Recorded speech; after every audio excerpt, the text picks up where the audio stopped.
A todos y buenos días, profesor Fidel. Agradezco la gentil invitación nuevamente de estar acá con ustedes. Yo las ideas que les voy a presentar hoy, que el profesor Fidel ha adelantado un poco, están sintetizadas en este libro, Cultura y Educación en tiempos de globalización postmoderna, que pueden acceder libremente a él en mi página web, que está desde la Universidad de Atlanta. Yo les puedo facilitar a la monitora esto y les puedo facilitar también el canal de YouTube, que hay más de 50 conferencias mías en el canal de YouTube, algunas de ellas ya relacionadas con este tema, y pueden ampliar, ya que ustedes son de una generación de mucho audio, de mucha imagen, de mucha visualidad, ¿no es así? Y no tanto de lectura, pero bueno, cada quien a la época que se adapta debe estar, ¿no? Yo voy a presentarles efectivamente algunos principios que caracterizan la relación entre educación política, ¿no? y cultura política. Primero, tenemos que partir de un presupuesto muy elemental, que el ser humano no todo lo que produce es cultura, primero.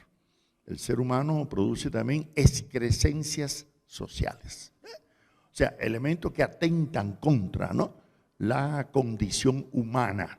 Eso está desarrollado en otro libro que se llama Lo Universal y lo Específico en la Cultura, que escribimos con un filósofo ruso allá por los años 80, Nikolai Perelin, y también está libre en esa página web, ahí lo pueden encontrar.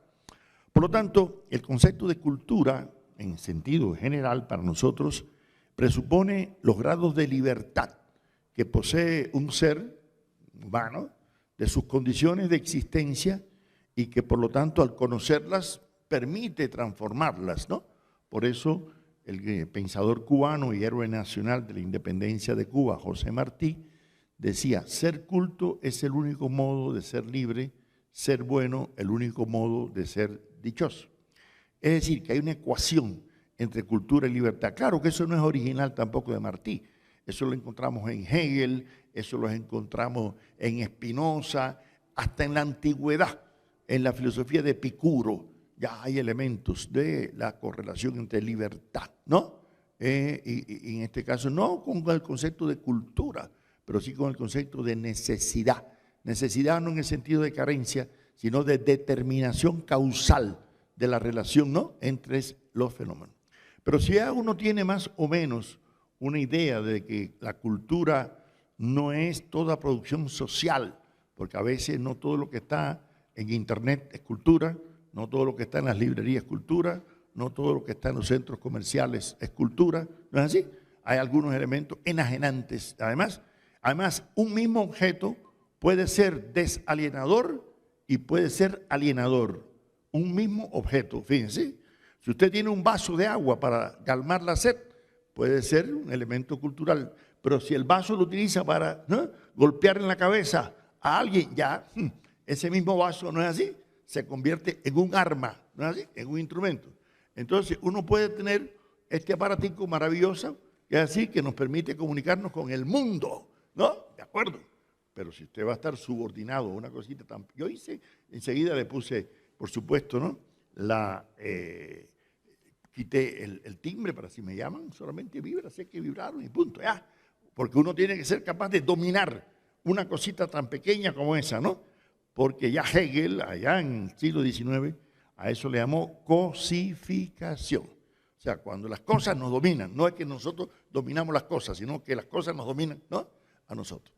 Pues la cultura política, como forma parte también de todo tipo de cultura, en primer lugar presupone una relación con la política, que quiere decir con aquellas instituciones e instrumentos de poder de un sector, de una clase, ¿no?, de un partido, de un gobierno, etcétera, pero no se puede reducir, ¿no?, sencillamente a ese tipo de relación. Claro, que por cultura política hay muchas definiciones. Yo voy a adelantarles algunas que pueden ser de algún cierto interés, ¿no?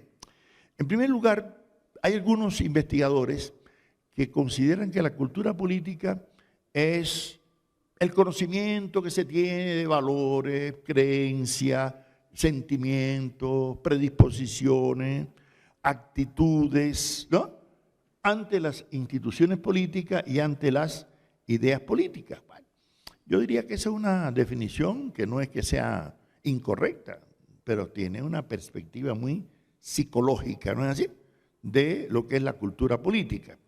Porque ahí, entre todos, se está orientando a aquellas formas, ¿no?, en que los individuos reaccionamos respecto a esos valores, esas ideas, esos principios, esas concepciones, o también a imaginarios, ¿no?, o a mentalidades sobre las representaciones sociales que tengamos, ¿no?, de los vínculos en la política. Bueno, en ese caso puede ser que las relaciones con la cultura política estén muy vinculadas a la percepción que se tenga de los gobiernos, de los grupos militares, de los partidos políticos, de los sindicatos o de todas las entidades, ¿no?, de la sociedad civil. Bueno, esa es una posible concepción de lo que es la cultura política, no lo vamos a negar. Sin embargo, para ahí otros analistas ven la cultura política en otro sentido. La ven como más bien un problema de identidad, ¿no? Esa identidad puede ser de una clase social, de una generación, como los jóvenes, por ejemplo, ¿no?, o de una etnia, ¿no?, de una cultura política de los afrodescendientes o de los indígenas, por ejemplo, ¿no?, o de una clase como la clase obrera, la cultura política, ¿no?, de los obreros o de los burgueses, clase, ¿no?, cultura política. Es decir, ya ahí está marcado por la perspectiva socioclasista, en otro étnica, en otro generacional, pero también puede estar vinculado a las ideologías. Y las ideologías sabemos que son aquellas ideas, conjuntos de concepciones de un grupo social o de un sujeto social con relación a las formas de poder que existen y que el poder que las determina no es la racionalidad, como suceda en el caso de las filosofías, porque las filosofías basan todos sus argumentos, por supuesto, en la razón, ¿no?, en la racionalidad. Las ideologías no, y mucho menos las ideologías políticas. Las ideologías políticas basan todo su fundamento en el poder. El que tenga el poder económico, o el poder mediático, el poder militar, el poder, ¿no?, es el que impone un criterio, ¿no? Y por eso a veces se dice, siguiendo aquella imagen de Goebbels, el ministro de propaganda de Hitler, que una mentira repetida 1000 veces se convierte en verdad. Bueno, epistemológicamente eso es falso, pero ideológicamente funciona. ¿Qué quiere decir? Que puede que no tenga una base, ¿no?, epistémica real, ¿no?, pero que un impacto nadie lo puede negar, ¿no es así? Entonces, conclusión, esa es otra perspectiva u otra concepción de lo que es, ¿no?, la cultura política. Y lógicamente, en dependencia de esa perspectiva, se van a tener conceptos distintos de lo que es el progreso social, o la evolución, o la revolución, o en fin, o la democracia, o los derechos humanos. ¿Por qué? Porque cada sujeto social, clases sociales, va a entender la democracia de una forma diferente.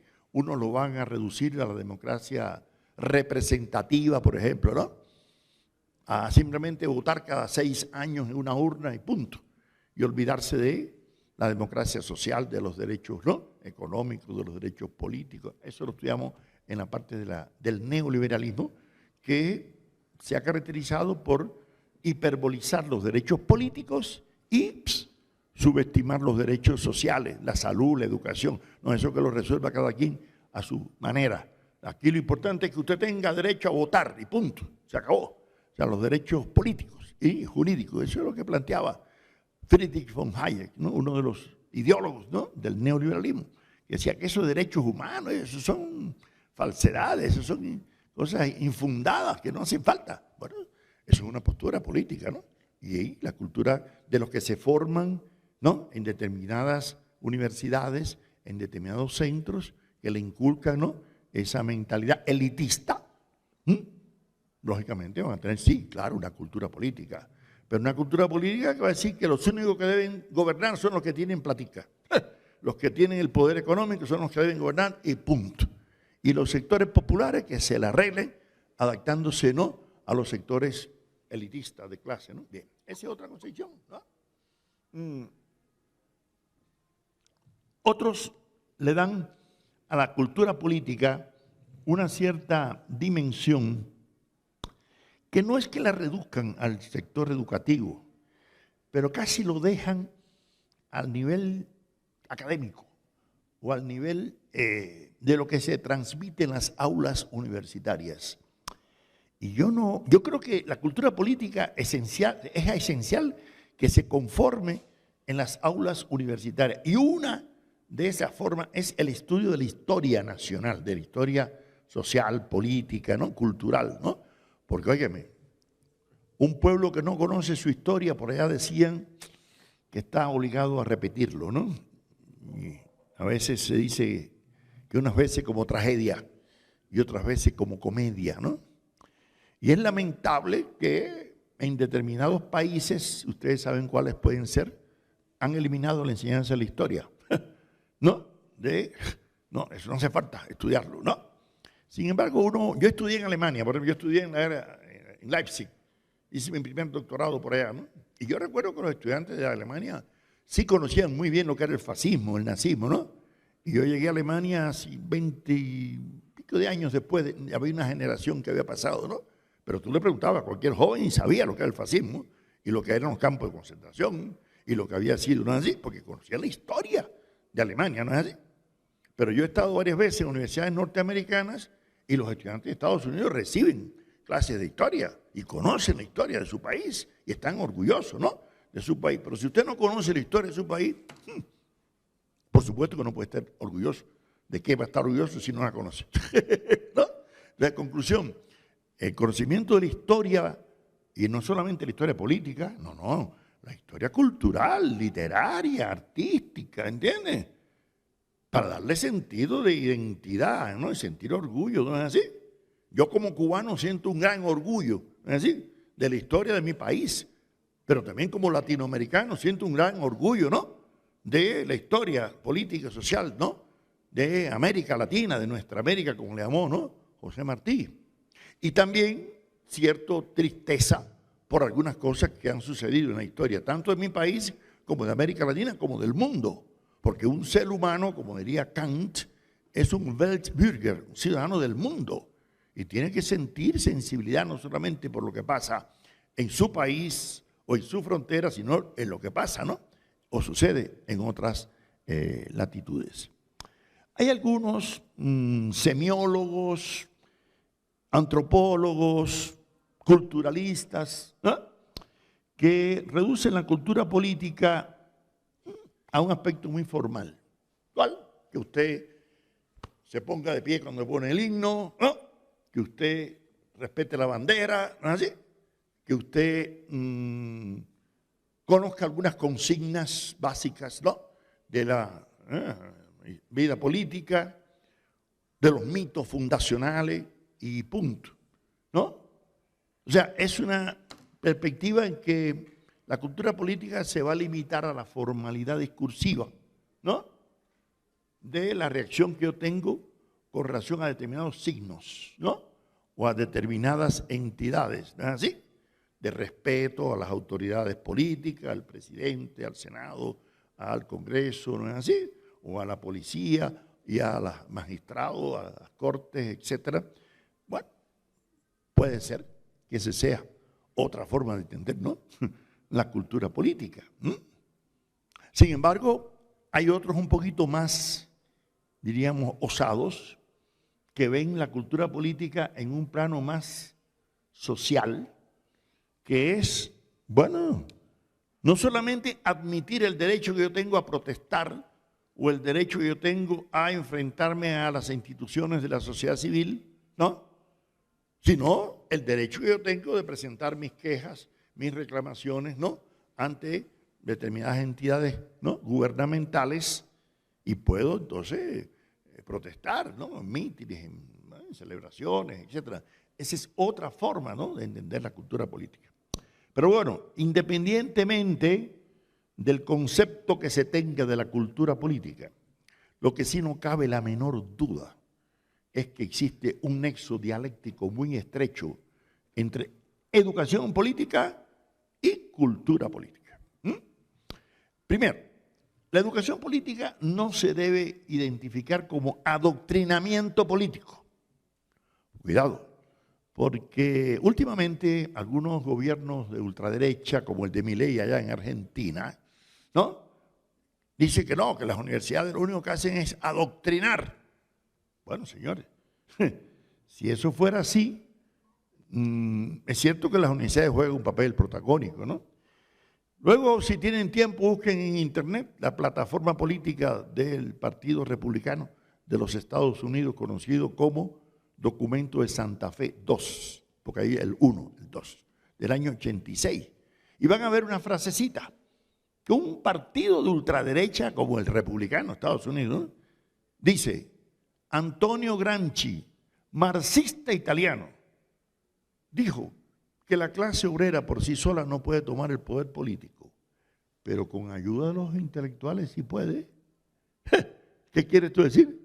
¿Qué son más peligrosos, los intelectuales o los dirigentes sindicales? O los dirigentes políticos. ¿Y de dónde surgen, no, las grandes figuras revolucionarias? ¿De dónde surgió Marx o Lenin o el Che Guevara o Gaitán? No salieron de sindicatos, salieron de las universidades, ¿no? Por lo tanto, claro que las universidades son fermentarios. Yo soy profesor actualmente de la Universidad Nacional de Colombia y he sido profesor en México, en España, en varias universidades públicas nacionales, y en todas partes siempre las universidades nacionales tienen un protagonismo extraordinario, ¿no? Más grande que las privadas, porque para mí todas son públicas. Las que prestan un servicio público, aunque sean dueños privados, es público. Pero bueno, aquí hay una clasificación de ese tipo, pero bueno. ¿Y eso por qué? Porque a la universidad no se viene a creer se va a la misa el domingo, ¿no? Aquí se viene a dudar, aprender a dudar. Y a dudar de lo que yo les estoy diciendo ahora, a dudar de lo que dicen todos mis libros. Yo he publicado 24 libros ya en Colombia. Pueden encontrar en la página web, creo que hay 12 libros míos ya libres. Los del año 15 para acá están protegidos por derecho de autor, no los pueden, ¿no? Bajar. Pero bueno, muchas de estas conferencias sí están en las conferencias grabadas de los videos, ¿no? De YouTube. ¿Qué pasa? Que siempre los profesores universitarios somos medio peligrositos. Porque empezamos a enseñarle a los jovencitos que hay que dudar, no creer, no comer cuento, como dicen los colombianos, ¿no? ¿No? Y eso, como dicen algunos estudiantes de la Nacional que tienen un graffiti en la Plaza Che Guevara, ustedes conocen la frase famosa de Renato Descartes que decía, ¿no? Yo dudo de todo, menos puedo no dudar de que estoy dudando. Y si yo dudo, yo pienso. Y si yo pienso, yo existo, ¿no? El quego, ergo, sum, ¿no? Y los estudiantes aquí ponen, pienso, luego estoy en peligro de dejar de existir. Porque es medio peligrosito pensar, ¿no? En algún lugar, porque pensar siempre es criticar. Fíjense. Pensar es someter a juicio crítico las instituciones existentes. Pensar es cuestionar. Pensar es poner en tela de juicio todo lo que le decimos los profesores. Y como yo aprendí de Sócrates y de Confucio cuando estuve en China en el 2016, me di cuenta de la importancia que tenía Confucio, o tiene Confucio en la educación, ¿no? En China.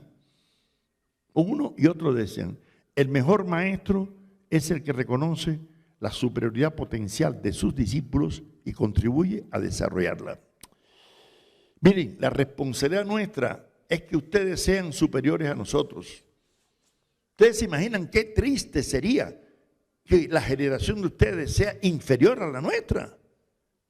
¿Habría progreso? No. Yo estoy convencido de muchos de los que están sentados aquí llegarán a ser, ¿no es así? Grandes educadores, grandes intelectuales, grandes personalidades, ¿no es así? Porque hace 20 y tantos años comencé a dar clases en esta universidad también como profesor invitado, cuando venía de Cuba como profesor invitado, y en la Universidad Nacional, y hoy tengo 3 estudiantes que ya fueron uno mi monitor y uno de los más destacados filósofos colombianos en este momento, ¿de acuerdo? Y yo siento un gran orgullo de que de alguna forma u otra algo le hemos dejado, ¿no?, a esa generación. Entonces, la educación política, primero, uno no puede pensar que toda la educación se reduce a lo político, pero tampoco puede pensar que puede haber una educación apolítica o una presunta neutralidad axiológica, diría Max Weber, aquel sociólogo alemán, ¿no?, de que el científico no se identifica en juicios de valor, ¿no?, con lo que produce. Miren, señores, quiero decirle que a veces se exageró la crítica al positivismo por el hecho del objetivismo y por no tomar en consideración, ¿no?, los valores. Mi primera tesis doctoral en Alemania fue sobre el tema del positivismo en América Latina. Está en esa página web, la pueden encontrar publicada. Aquí en Colombia se publicó también en 2004, en México, en Cuba, etcétera. Se llama Positivismo y Antipositivismo, ¿no?, en América Latina. Nosotros no podemos creer que el tema del valor, de los valores, ¿no?, debe estar al margen de la enseñanza de la objetividad. Y yo creo que un buen profesor, y lo digo porque ustedes son pichones de profesores todos, ¿no es así? Y que les voy a decir una cosa, lo primero que yo estudié fue en un instituto pedagógico en Cuba. Ya. Y lo primero que hice en Cuba, y por eso me dediqué a la carrera del magisterio y siento un gran orgullo en haberlo hecho, es haber alfabetizado 5 campesinos en el año 61, cuando yo tenía 12 años. Ya dentro de un mes voy a cumplir mis primeros 75, quiero decirle, ¿no? Y cuando en el año 61 alfabeticé a 5 campesinos que tomaban el lápiz como si fuera un asadón, así. Ni siquiera sabían coger el lápiz porque nunca en la vida habían tenido un lápiz, ¿no?, en la mano. Y cuando después de 9 meses no solamente lo cogían así, sino que podían leer el periódico y podían escribir una carta. Óigame, esa es la mayor satisfacción que puede haber, como puede tener un médico cuando ve a un enfermo, ¿no?, que se cura. Yo tengo un hijo médico aquí en Colombia y es una gran satisfacción. Pero yo renuncié a la beca de medicina porque le iba a hacer mucho daño a la humanidad, ¿no?, como médico, ¿no es así? Pero sin embargo, como profesor no me arrepiento de la labor que he realizado. Ese orgullo que puede tener uno de transmitir a las nuevas generaciones, sobre todo determinados valores y conceptos y conocimientos. ¿Para qué? Para que los utilicen como instrumentos. Y yo creo que la educación política lo más que debe dar son instrumentos epistemológicos, metodológicos y axiológicos para que los estudiantes piensen con cabeza propia. Esa frase, pensar con cabeza propia, la pueden encontrar en el 3er tomo de mi libro Pensamiento, ¿no?, filosófico latinoamericano, que publicó la editorial Planeta aquí en Colombia en el 2012. Están los 3 tomos ahí libres, están libres en internet, porque lo que se trata es que ustedes piensen con cabeza propia y salgan con su propio criterio y no lo que decimos y repetimos, ¿no?, los profesores o lo que dicen los libros, porque además los libros tienen vida perecedera, ¿no?, pero también no todo es perecedero en los libros, cuidado. José Ortega y Gasset, un gran filósofo español, decía que esos libros que tenemos detrás de nuestra silla en el escritorio, en los libreros, esos son los muertos vivos, que a cada rato nos hace falta, ¿no?, hablar con ellos para encontrar alguna respuesta, ¿no?, algunas preguntas, o meternos en el rincón del vago o en Wikipedia para ver qué han pensado otros sobre determinados temas. Bueno, sí, esos son fuentes, claro, del estado del arte para conocer algo, pero la educación política no se puede reducir a lo que está en los libros. Ahí está la otra cuestión. Una buena y adecuada educación política presupone que el profesor socráticamente contribuya a que sus estudiantes reflexionen sobre su realidad política, social, cultural de su país en el momento actual. Y no solamente dedicarse a lo que ha sucedido en otras épocas y en otras, ¿no?, latitudes, sino lo que está sucediendo en su propio país, ¿no? ¿Por qué? Porque si tratamos de darle a las nuevas generaciones criterios e instrumentos para que se comporten como profesionales futuros, ¿no? En la vida social, económica, política, militar, jurídica, ¿no? Y cultural. Se supone que tienen que salir de la universidad con algunas herramientas, no todas, algunas se las tiene que construir el propio estudiante, ¿no? Y hay una cosa que Norbert Lechner, que fue un estudioso chileno de tema de la cultura política, tiene varios libros, incluso en Flaxo, pueden encontrarlo también libremente en internet, dice que la cultura política es una categoría analítica que no se identifica con un contenido determinado. Sin embargo, los estudios suelen enfocar a la cultura política en función de un contenido determinado. ¿Cuál? Refiriéndose generalmente a una cultura política democrática. ¿Qué quiere esto decir? Bueno, que desde la modernidad para acá, o sea, desde los siglos XV y XVI, ¿no? Desde que se gesta la sociedad burguesa, por supuesto que una buena cultura política no es para estimular que seamos monarquistas, ¿no es así? Que salgamos de las universidades defendiendo al rey, ¿no? Se supone que una cultura política debe de estimular pensamiento democrático. Y pensamiento democrático es, bueno, las conquistas de la modernidad, desde las tesis de John Locke, ¿no? De la división de poderes, que para Locke no solamente era el poder ejecutivo y el poder legislativo, era el federativo, a diferencia de Montesquieu, que no estaba el poder judicial. Pero miren, para Simón Bolívar hablaba del poder moral, ¿no es así? Y Eugenio María de Hostos, un filósofo puertorriqueño del siglo XIX, decía el poder electoral. Y hay otros poderes. Eso es cultura democrática. Pero depende de lo que se entiende por democracia. Ahí esa es otra.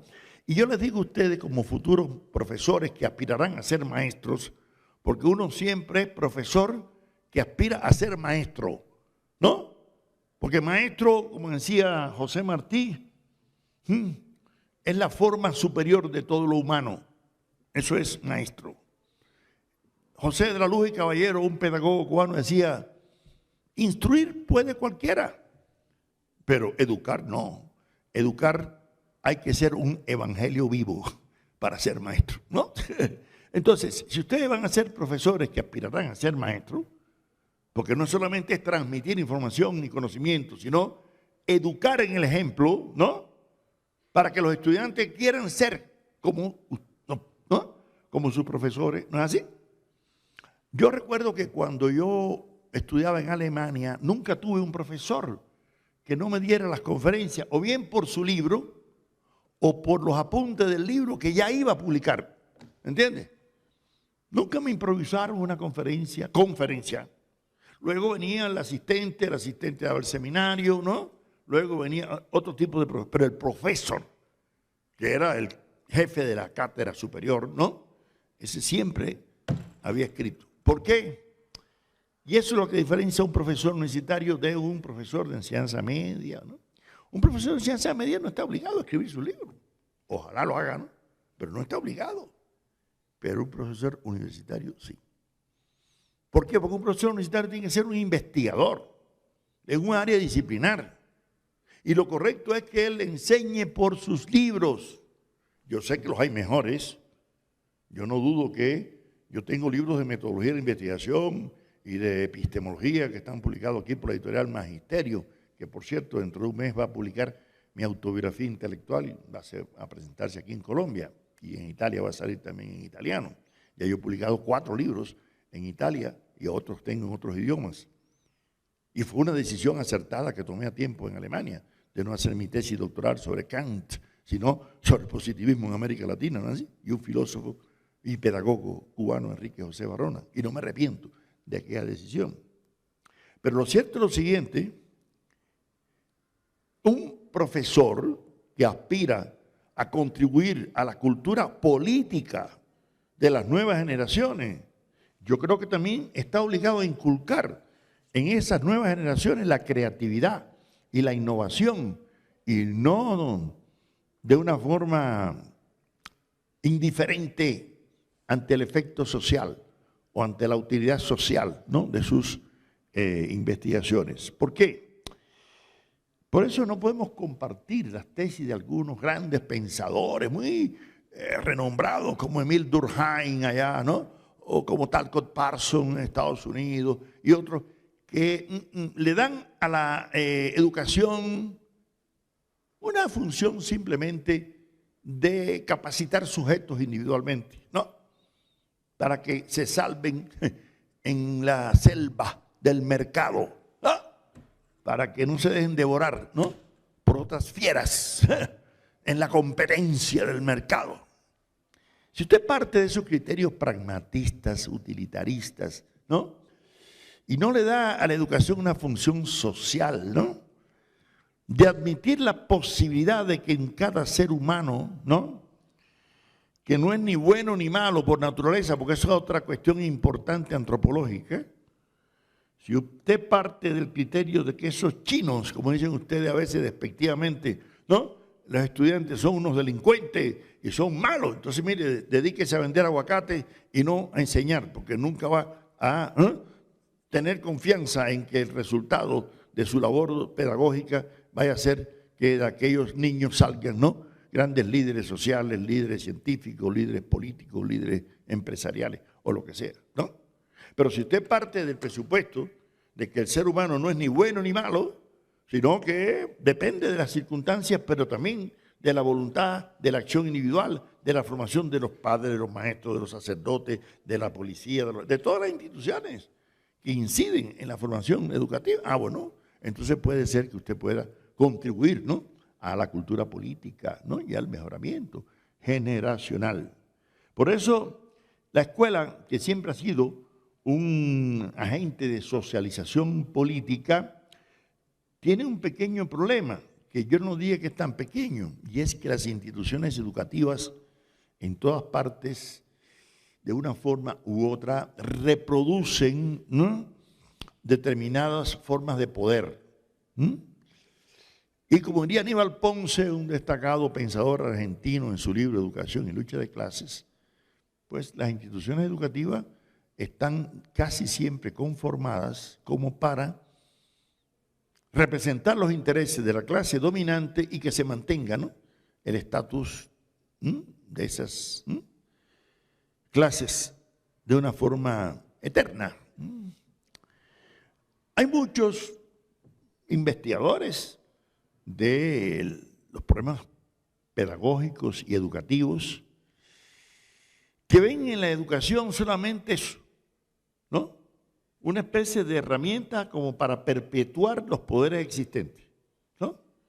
Y que entonces la educación sea para conformar un estudiante, un educando, que solamente sea un mimético reproductor, ¿no?, de las instituciones, los poderes existentes, y que no se plantee transformarlas ni reformarlas, y mucho menos, no se te ocurra, revolucionarlas. ¿No es así? La conclusión: si la cultura política de una institución se va a limitar a el mantenimiento del status quo, ¿no?, como es típico de la ideología conservadora, que siempre quiere mantener la familia, la propiedad, la religión, ¿no?, las instituciones existentes, bueno, pues jamás habrá cambios. Toda la vida seguirán, ¿no?, las mismas élites, ¿no?, en el poder. Pero si la educación estimula la posibilidad de reformar esas instituciones y esas ideologías, bueno, puede ser entonces, como dirían Bourdieu y Passeron, por ejemplo, o Bernstein y otros investigadores del tema, que puede ser una educación que favorezca, ¿no?, las reformas sociales, el progreso social, ¿no es así?, y una reconstitución de las instituciones sociales, pero también económicas y políticas, ¿no?, de la sociedad. O sea, la escuela es un instrumento de socialización por excelencia. No quiere decir que sea el único, hay otras, ¿no?, instituciones, pero, como diría Paulo Freire, el gran pedagogo brasileño, la educación no lo puede todo, pero sin la educación no se puede nada. Por lo tanto, en independencia de que el protagonismo de la educación sea adecuadamente tomado en cuenta por los educadores, por los profesores, puede ser que se contribuya, ¿no?, a un perfeccionamiento. Y que entonces la cultura política de una sociedad sea más activa y más transformadora del orden del status quo, ¿no?, existente. Porque si la educación se va a anclar en valores pretéritos, ¿no?, de épocas del pasado, ¿no?, como sucedió en algunos países que lograron la independencia en el plano político, pero no atendieron aquellas justas intenciones de los próceres de la independencia, como el venezolano Francisco de Miranda, o Simón Bolívar, o el argentino, ¿no?, José de San Martín, o el chileno, ¿no?, Juan Bernardo O'Higgins, que querían no solamente la independencia política, sino la justicia social también. ¿Y qué era justicia social? Acabar con la servidumbre de los indígenas, devolverle la tierra a sus justos acreedores, a sus justos dueños, como dijeron Miranda y Bolívar, ¿no?, y abolir la esclavitud, porque lógicamente cómo se va a luchar por libertad política y mantener la esclavitud, ¿no?, como pasó en la flamante Constitución de Filadelfia, ¿no?, en que sí, se independizaron políticamente de Inglaterra, pero mantuvieron la esclavitud de los negros y por eso vino la guerra civil, ¿no?, en el siglo después. Entonces, conclusión, que una socialización política implica que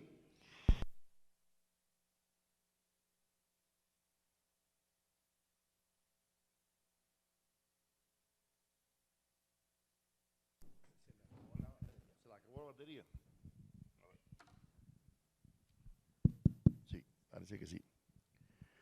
Cuando yo me refiero a la escuela, me estoy refiriendo no solamente a la primaria, me estoy refiriendo a todos los niveles de escuela, ¿no?, sobre todo a la educación superior. Pero la educación superior tiene más responsabilidad. ¿Por qué? Porque ya ahí se ha ido formando a un joven y a primero un adolescente que va teniendo criterios mucho más, ¿no?, elaborados.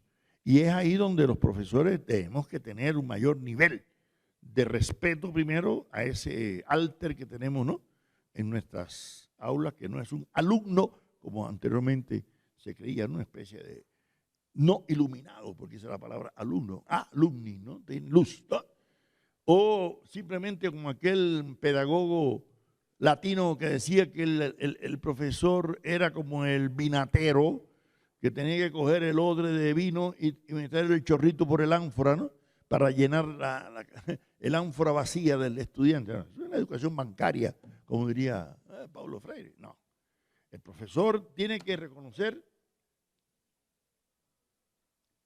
que delante de sus ojos en un aula tiene un joven que tiene valores, que tiene conocimiento, que tiene criterio, que tiene, ¿no?, y que puede ser que la verdad, como diría Sócrates, ¿no?, se logra de manera común. Ahora, ¿qué pasa en los últimos tiempos? Por supuesto que la educación política y la cultura política de la actualidad no puede ser la del siglo pasado ni la de, ¿no?, siglos anteriores. ¿Por qué? Porque hay una serie de transformaciones de todo tipo, no solamente tecnológicas. Miren, yo puedo transmitir aquí, ¿no?, y puedo grabar y luego ustedes pueden ver esta conferencia que se queda grabada. No es solamente el problema de la tecnología. El problema es que algunas propuestas pedagógicas han hiperbolizado, ¿no?, esas formas tecnológicas, como en el caso de Alvin Toffler o Samuel Huntington, pensando que en el futuro no hace falta maestro, que el estudiante tenga una portátil o una tablet y ya, se acabó. ¿No? Es como decir que no van a hacer falta los médicos, porque si usted simplemente le da a software, no tengo los triglicéridos en tanto, el colesterol en tanto, la presión, ¡rum!, ahí tiene la medicina. No, jamás va a existir ni inteligencia artificial alguna, ni nada que vaya a sustituir el papel de un médico. Porque como decía mi madre, que en paz descanse, la cara del médico hace milagros. La cara, nada más. ¿No? ¿No? ¿Sí? Pero lo mismo pasa con la cara del profesor. ¿No? La cara del maestro. ¿No es así? No es lo mismo esa identidad recíproca que se establece, ¿no?, entre el estudiante y sobre todo en la escuela primaria. Lo digo porque mi esposa actual, es colombiana, que ha sido maestra y no en las regiones de élite, sino allá arriba, en Ciudad Bolívar, ¿no? Y impresionante, ¿no?, la gratitud de esos niños, ¿no? Y eso, y esa alta evaluación que tienen, ¿no?, del maestro. El maestro para ellos es superior hasta a los padres, ¿no? Eso es una cosa que realmente da una satisfacción, ¿no?, extraordinaria. Pero si usted cree que va a resolver el problema diciéndole al profesor, mire, al padre, cómprele una tablet al niño, cómprele una computadora y ya se... No, no. Y esa es la hiperbolización de las tecnologías educativas, que además está vinculado a otras concepciones sobre las famosas capacidades, ¿no es así? Y no capacidades, sino competencias educativas. ¡Oh! Esa visión que Noam Chomsky ha podido caracterizar, además, que fue uno de los generadores de toda la semiótica contemporánea y la lingüística, ¿no?, como absurdo que se quiera reducir la educación simplemente a competencias. ¿Ah? Claro que eso es pensar que esta sociedad es un circo romano, ¿no?, de gladiadores, a ver quién vence, ¿no?, quién es más fuerte, ¿no? Detrás de eso se esconde una postura social darwinista, ¿no?, de tratar de trasladar las leyes de la sociedad ¿no?, de la naturaleza, como pasó en el siglo XIX con Herbert Spencer, con Nietzsche y con otros pensadores, ¿no?, que son formas de reduccionismo epistemológico que hemos estudiado en un libro nuestro que se llama ¿Para qué le sirve la epistemología?, a un profesor, ¿no?, y a un investigador, y que encuentran conferencias sobre eso también en la página del canal de YouTube. Si uno reduce eso a la cuestión tecnológica y reduce la educación política, ¿no?, a la cultura política tecnológica, la cosa se puede hacer grave. Pero hay un problema que no podemos ignorar. Lo estudiamos aquí en este libro sobre el impacto de la educación, en la globalización en la educación. Esta fue una conferencia que yo di en Japón en el año 2001 en el Congreso Mundial de Estudios Latinoamericanos en Osaka, porque nadie puede negar que la globalización nos afecta de una forma u otra, querramos o no querramos. Ahora, una cosa es la globalización como un proceso económico-tecnológico, ¿no?, militar, comunicativo, semiótico, transporte, informático, todo eso. Y otra cosa es la ideología neoliberal. Por eso hablar de globalización neoliberal no creo que sea lo más prudente, y lo digo en un aula universitaria como en la que estamos. Hay que saber diferenciar los conceptos. La globalización por sí no es neoliberal ni neoliberal, es globalización. Y dependerá de cómo se entienda y cómo se atienda por los gobernantes. Aprovechar, es como decir que la internet es mala. No, depende. Si usted la utiliza para pornografía infantil, es un desastre, ¿no? Pero si la utiliza para la ciencia, la cultura y la educación, es una maravilla. Es como la energía nuclear. Einstein se avergonzó de la bomba atómica, pero el pobre no tuvo la culpa de eso. ¿No es así? Que Oppenheimer después, ¿no? Pero si usted la utiliza para curar el cáncer, la energía nuclear es una maravilla, ¿no? O para mover, ¿no?, los barcos, o para producir electricidad y darle ¿no?, energía a todo un pueblo, a un país. Entonces, hay cuestiones que, igual que lo dije, ¿no?, que lo mismo que este esfero me sirve lo mismo para escribir que para agredir, ¿no? Depende, ¿no? Bueno, pues también sucede con la tecnología educativa. Ahora, como dice Fabio López de la Roche, el desplazamiento del eje articulador de la vida social del Estado al mercado, fomentado por las políticas neoliberales, y con la reducción de la inversión pública en política social, el modelo de integración de nuestras sociedades habría perdido un cierto equilibrio existente en los patrones clásicos de integración social, políticas sociales e integración simbólica. Este investigador de aquí, de la Universidad Nacional, sobre estos temas de cultura política, que tiene varios trabajos muy interesantes sobre el tema, nos advierte de algo que es muy real. ¿Cuál? Bueno, que como que hoy en día se hiperboliza el mercado, ¿no es así? más que lo social, pues ¿qué puede pasar con la cultura política? Que se trate de reducir la cultura política a esos aspectos eminentemente mercantiles, ¿no? La humanidad siempre ha tratado de buscar formas de progreso, ¿no? De mejoramiento, pero no siempre ha buscado los canales más adecuados, las vías, ¿no? Más adecuadas. En algunos momentos, algunas ideologías reformistas como el neoliberalismo, el liberalismo frente al conservadurismo, bueno, trataron, ¿no?, de reformar la sociedad con la igualdad, la fraternidad, la libertad, todas aquellas consignas, ¿no?, de la Revolución Francesa. Y cuidado, no confundamos liberalismo decimonónico con neoliberalismo actual, porque son cosas que tienen relación, pero tienen grandes diferencias, ¿eh? Pero cuando la ideología socialista y anarquista surge como no simplemente reformas para mejorar la sociedad capitalista, sino para acabar con la sociedad capitalista y crear una sociedad nueva, ¿no es así? Ah, bueno, luego vendrán otras ideologías como el fascismo, ¿no?, que tratará de acabar no solamente con el socialismo, sino con la democracia también y con el liberalismo, ¿no es así? Entonces, conclusión, que las ideologías, y todas aparentemente inspiradas en las mejores voluntades y en los mejores deseos, aparentemente.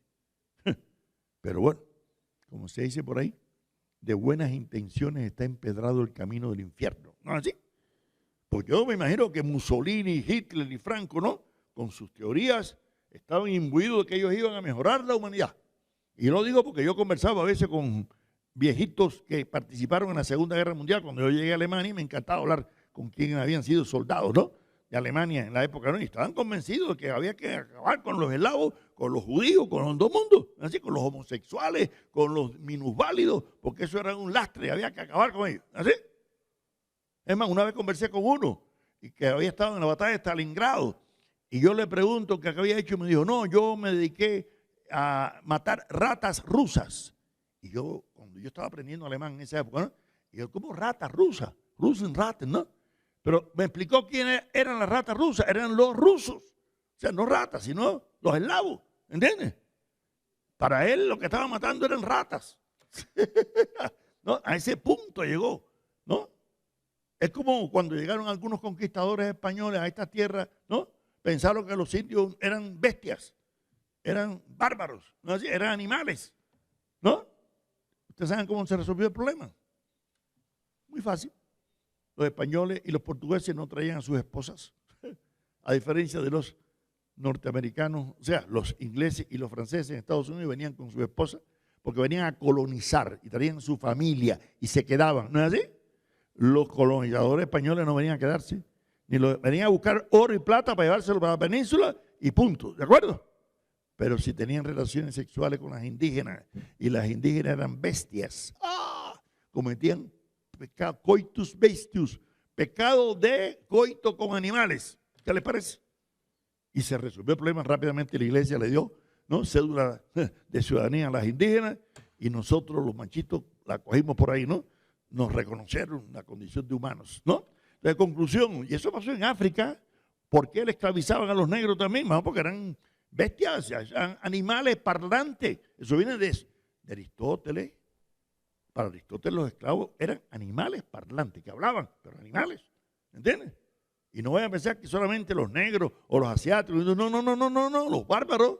Y cuando digo bárbaros eran los germanos, los godos, los visigodos, los ostrogodos, los francos, o sea, todas las tribus del norte de Europa eran bárbaras. Y cuando los capturaban los ponían como esclavos porque eran, como no sabían hablar bien el griego, bárbaro era el que balbuceaba la lengua griega. Bárbaro, ¿no? Quiere decir que no hablaba bien el griego. Entonces todo el que no hablara bien, ¿no?, era bestia y debía ser esclavizado. Eso es una ideología, ¿no? Y eso es ideología política, cuidado, ¿no es así? Entonces, cada época ha tenido cultura política y instituciones políticas que han servido a esa cultura política, ¿no es así? Porque lógicamente la educación política en el medioevo sería muy distinta a la de la esclavitud, y la del capitalismo es muy distinta a la de, ¿no? Y la que ha aspirado el socialismo con las tesis de Makarenko y con las tesis, ¿no?, de otros ¿no?, pedagogos, ¿no?, soviéticos o de otros países, es un nuevo tipo de concepción un poco más colectivista, más social, ¿no?, de la educación, y por supuesto que tiene un contenido político esa educación, no vamos a pensar que no la tiene, ¿no? Ahora, como que en el mundo globalizado se ha puesto de moda más el factor mercado, ¿no?, que el factor Estado. Y se ha tratado de echarle toda la culpa al Estado y que todo lo va a resolver el mercado. Es seguro de las grandes utopías abstractas del siglo pasado y que la hemos heredado hoy. Pensar que todo va a resolverlo el Estado es un error de algunos ensayos socialistas como el de la Unión Soviética y hasta de mi país, de Cuba, ¿no? O pensar que todo lo va a resolver el mercado. Cuidado, ese es otro error que no voy a referirme a qué países lo utilizan, ¿no?, para subestimar el papel del Estado y dejar que entonces todo se mercantilice, la salud, la educación y punto, ¿no? Entonces, yo creo que la cultura política debe dar luces, y quién mejor que los profesores, los maestros en las escuelas, en las instituciones, para darle herramientas a las nuevas generaciones de cómo mejorar, ¿no?, esa cultura política. ¿Para qué? Sencilla y llanamente para tratar desde la educación de poner algunos ingredientes favorables, ¿no?, a la construcción de nuevas sociedades y sobre todo sociedades en que la democracia, los derechos humanos y la paz no sean aspiraciones estériles, sino creíbles y alcanzables. Porque yo diría que hay tres elementos esenciales de la educación política en función de la cultura política, que es la democracia, los derechos humanos y la paz. Ya, porque, señores, como decía José Martí, en el ser humano descansa una bestia y un ángel. Hay que tratar que el ángel no domine la bestia, ¿no? Porque la guerra no solamente es el peor crimen, la guerra es donde se esconde la fierecilla, decían, y hay que tratar de que esa fierecilla quede dominada, ¿no?, por el ángel, ¿no? Pero la otra cosa es que podemos despotricar contra la democracia. Algunos países se creen que tienen la forma perfecta de democracia, el democratómetro para medir quién se acerca más a un burro o a un elefante, ¿no?, como son las mascotas del Partido Republicano y Demócrata en Estados Unidos, ¿no? Y creer que todo el que no haga lo mismo que ellos no es democrático. Cuidado, ¿no será peligrosito ese criterio de la cultura política norteamericana, ¿no?, de pensar que los únicos demócratas son ellos? ¿Acaso la humanidad no ha ejercitado y no ejercita desde los pueblos originarios indígenas formas de democracia directa, ¿no?, formas de democracia participativa, formas de democracia comunitaria, ¿no?, y sobre todo que no reducen la democracia a lo político, sino que lo amplían a lo social? Entonces hay que tener en cuenta, ¿no? Y eso es uno de los ingredientes básicos, ¿no?, de la educación política para el enriquecimiento, ¿no?, de la cultura política, ¿no? Por lo tanto, de la misma forma que la democracia es los derechos humanos. Porque, primero, hay que partir del presupuesto de que los derechos humanos no son una conquista exclusiva de la cultura occidental. Eso lo desarrollo en uno de mis libros, publicado acá en Colombia también por la editorial. Ese sí no está en la página web, ¿no? Por Penguin Random House. Señores, derecho existía en el código de Hammurabi allá en Babilonia, en las tablas del Talmud, en los conceptos del código octuple camino de Buda, pero hace más de 30 siglos. Entonces, ¿cómo van a decir a mí que todo nació en Grecia? Que todo es el cuento que nos han inculcado, ¿no?, en bachillerato, que la filosofía nació en Grecia en el siglo VII antes de nuestra era y que el primer filósofo fue Tales de Mileto. Esa es la gran mentira, porque Tales de Mileto primero no era griego, era fenicio y se educó en Egipto. Y si Aristóteles dijo que el episteme, o sea, la sabiduría, nació en el Egipto, entonces no nació en Grecia. ¿No es así? Y propio, después Diógenes Laercio va a decir, no, espérese, la palabra filosofía, así es griega. Igual que democracia, es griega. Pero no ya existía entre los hebreos, los eneos, los persas, los chinos. Otros pueblos habían tenido también conceptos, ¿no?, de filosofía. Entonces nosotros tenemos que romper con ese eurocentrismo que nos han inculcado durante muchos siglos ya, de que todo viene de Europa, que todo viene de París, que todo viene de Frankfurt am Main, ¿no es así? Y que aquí somos unas bestias y no tenemos cultura democrática y no tenemos cultura política. Cuidado, cuidado. Eso es un error grave. En todas las culturas ha habido un proceso de transculturación en que una cultura no aniquila a la otra, sino que se imbrican, como diría Fernando Ortiz, este etnólogo cubano que supo imbuirle a Bronislav Malinowski que no hay tal acculturation, sino transculturación en esa integración, ¿no?, de las culturas. Y que todas las culturas pueden aportar a la democracia, a la paz, a los derechos humanos, ¿no? Como lo han hecho, lo han aportado, ¿no? Porque no podemos caer en la cárcel de las palabras, como decía Wittgenstein. Las palabras no pueden ser cárceles que nos aprisionan, ¿no? O porque la palabra democracia es griega, pero ¿quién era el demos en Atenas? Las mujeres, las ginos. No, las mujeres no votaban. Los metecos, los extranjeros, no, tampoco votaban. Los hilotas, los esclavos, tampoco votaban. Los aristos, la oligarquía, tampoco. Entonces, ¿quién era el demos? Un grupo de hombres de clase media. Y ese es el paradigma de democracia, no es el paradigma que nos han hecho creer que es la forma superior de democracia. Pero hay muchas formas de democracia y hay muchas formas de derechos humanos. Y además, ni la democracia ni los derechos humanos son absolutos. Se van enriqueciendo. Hoy en día hablamos de derecho a la naturaleza, ¿no es así? Aquí en Colombia se reconoció el derecho del río Atrato, por ejemplo, ¿no?, en el Chocó. Y hoy en día hay muchas constituciones como la de Bolivia o como la de Ecuador que incorporan los derechos, ¿no?, del Amazonas o el derecho, ¿no?, de determinados. ¿Por qué? Porque hemos tenido una cultura occidental. Yo no digo solamente antropocéntrica, yo digo androcéntrica también, desde los hombres, imponiendo a las mujeres, ¿no?, e imponiendo a la naturaleza, imponiendo a la sociedad. Entonces, si en la cultura política no va a tomar esos elementos en la educación política de nuestras instituciones, entonces ¿para qué va a servir la educación política? La educación política está obligada a meterse en esos temas, ¿no es así? A romper con esos esquemas, ¿no?, que miren a dónde nos ha llevado. Al ecocidio, a la destrucción del medio ambiente. Porque ya dice que el otro medio se lo tiraron, ¿no es así? Lo que queda es medio ambiente, ¿no? ¿Por qué? Por aquel criterio que nos incluyó Francis Bacon en el Novum Organon en el siglo XVII, que la naturaleza debe estar dominada y ponernos a los pies, domesticarla. Miren lo que nos está cobrando la naturaleza ahora. Pero yo creo que una educación ecológica forma parte de la cultura política y forma parte de la educación política. ¿No es así? Y no es solamente cultura ciudadana, de portarnos bien frente a la policía o de respetar el semáforo. No, sí, eso forma parte también de la cultura política.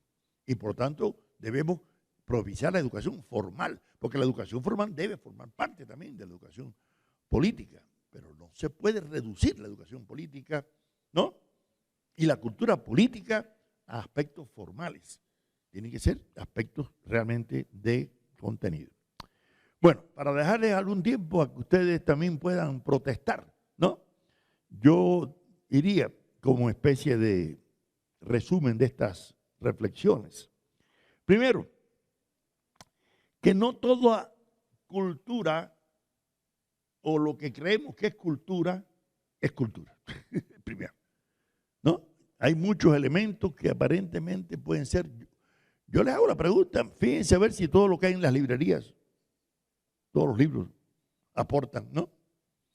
Si no aportan al desarrollo humano, si no aportan al enriquecimiento de la condición humana, si no aportan, ¿no?, al progreso de la humanidad, yo me cuestionaría. De la misma forma que no todo lo que está en internet, ni todo lo que está en los centros comerciales, ¿no es así?, es cultura. Y por lo tanto, yo diría, bueno, y tenemos que estimular en la cultura política las posturas fascistas, las posturas totalitarias.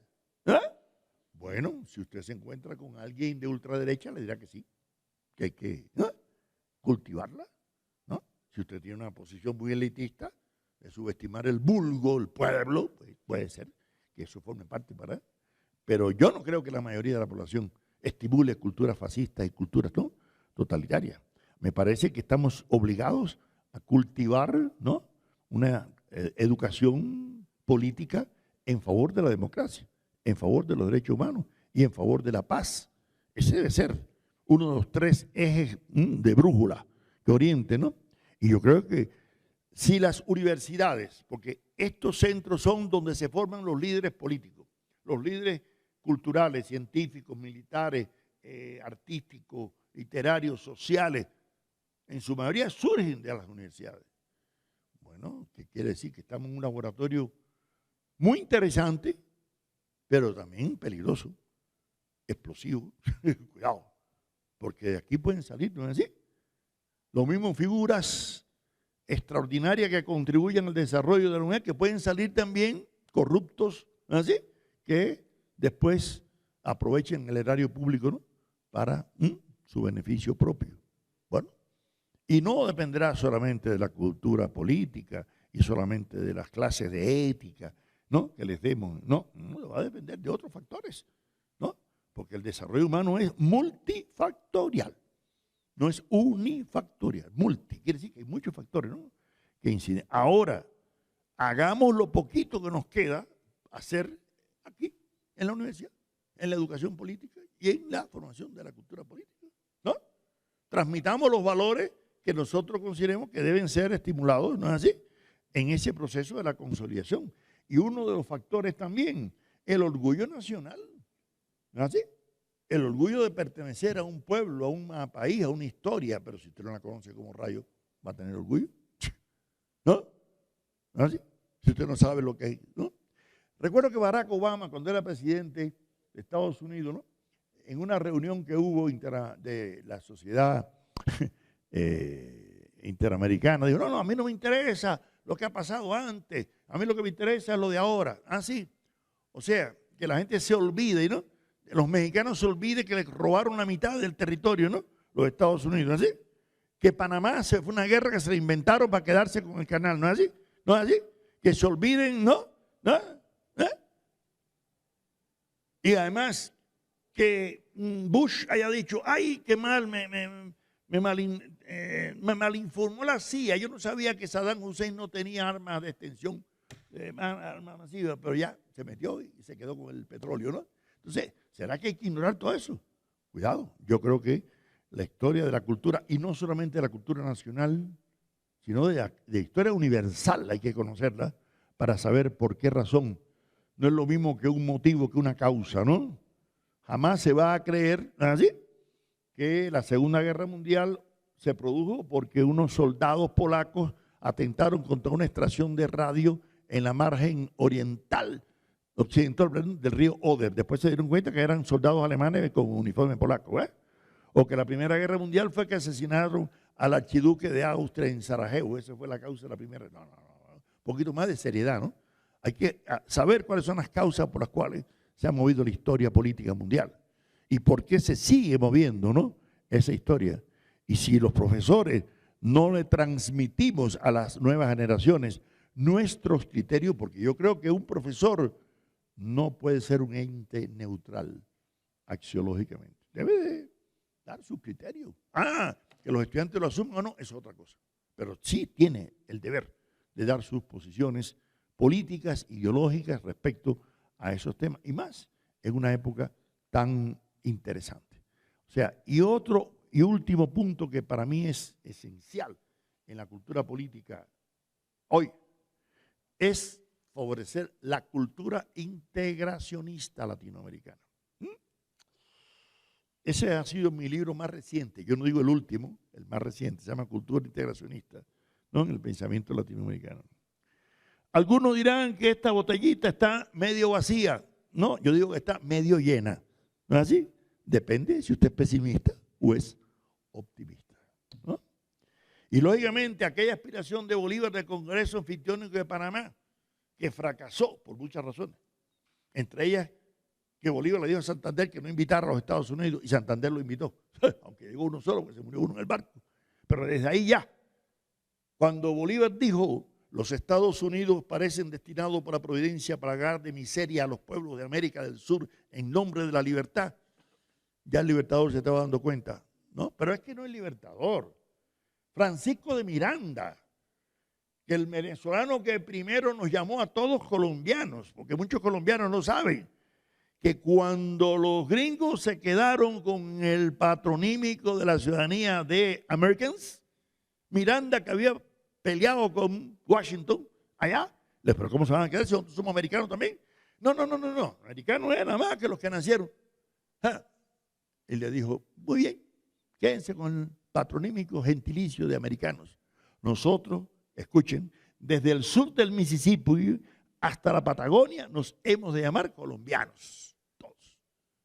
Sur del Mississippi, todavía no se habían robado Colorado, California, Texas, ¿no? ¿Nada? ¿Sí? Y cuando Miranda fue a hablar con Jefferson para que viniera a apoyar la independencia de las colonias españolas en América del Sur, Jefferson con una honestidad le dijo, no, a nosotros no apoyaremos, ¿no?, la independencia de las colonias españolas de América del Sur hasta que no satisfaga los intereses de los Estados Unidos de América. Señores, estamos hablando de 1789, desde aquella época los gringos enseñaron la doctrina Monroe, ¿no? America for Americans. Sí, pero si los americanos son ellos, para ellos, ¿no? Cuidado.